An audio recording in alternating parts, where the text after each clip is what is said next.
ngay khi tụi in giờ vai in sẽ bài bule cái channel te mình lâu subscribe pa notification bell mình lâu hiện sắp turin cần đủ cháu này ole tun tuma chon covid-19 vaccine chung cha kan ngai khi tawana ni a kan khiat dante kan information huna te hi akik fe kan hi hau na ha mi puiten kan in khiat zela ki poimo le in kan khiat awangin kan ti chok le thin don ani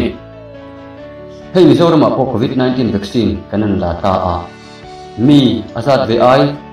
claim de ukhatin kan la lami ka tuna hin kalpui mek ze ani a he covid-19 vaccine hi enge ni tareng ti hi kanin khiat tir ngai the in khia he covid-19 vaccine hi ani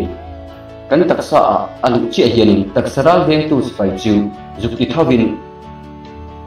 covid-19 vaccine kan la hianin kan taksaral veng tu spai chu zukti thawin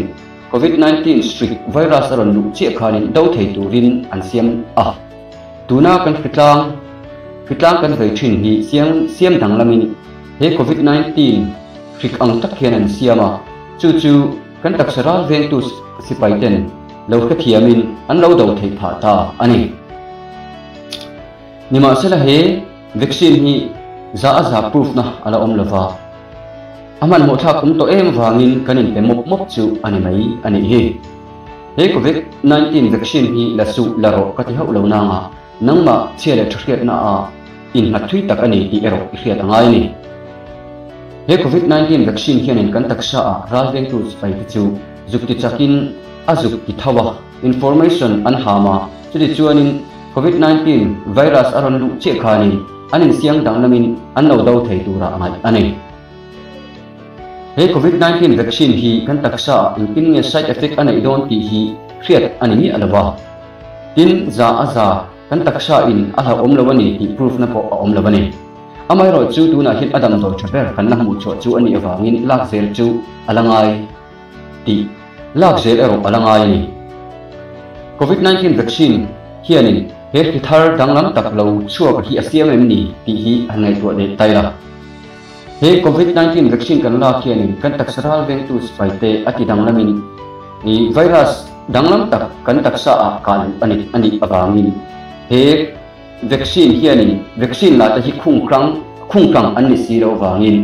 he kidang lam kan mu thina ka po hi ani lo mo hi mithiam ten angai to thin me kani mithiam te chon kidang lam lawin siang dang lam kan ti hi he kan vaccine la wang hi nge ni o ti in angai to me boka chumi ani wang chonin he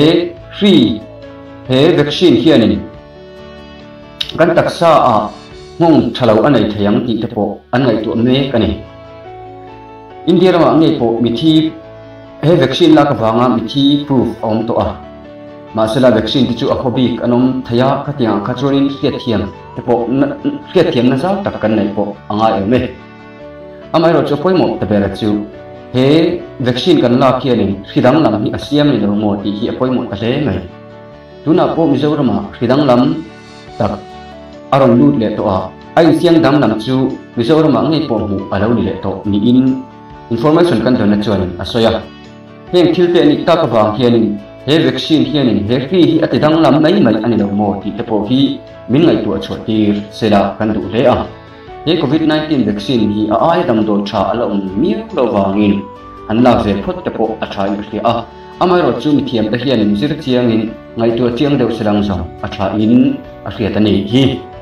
chu wangin covid-19 vaccine kan la na hianin keima ni tu thanna keima ni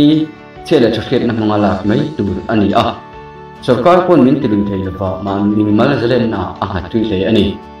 chuwangin he vaccine hi angtesiam chiang ya ti la hi mumal taka hriat thai ani lo ani thin lo awang le ani si lo awang le he vaccine hi anin engtikne rataksa a side effect ani dan po soi thai ani lo awangin riskia lamai kan ni ti hi nipuiten kan hriat lo hi ala on le ni in khria tin covid-19 vaccine kan la khianin kan dampui thak don tina ni lawa voi hin na te pon kai le zela apoi mo bera chu taksaral veng tu sipai atidang lamin asiam dang lamin ati chak deu chau ti na ni a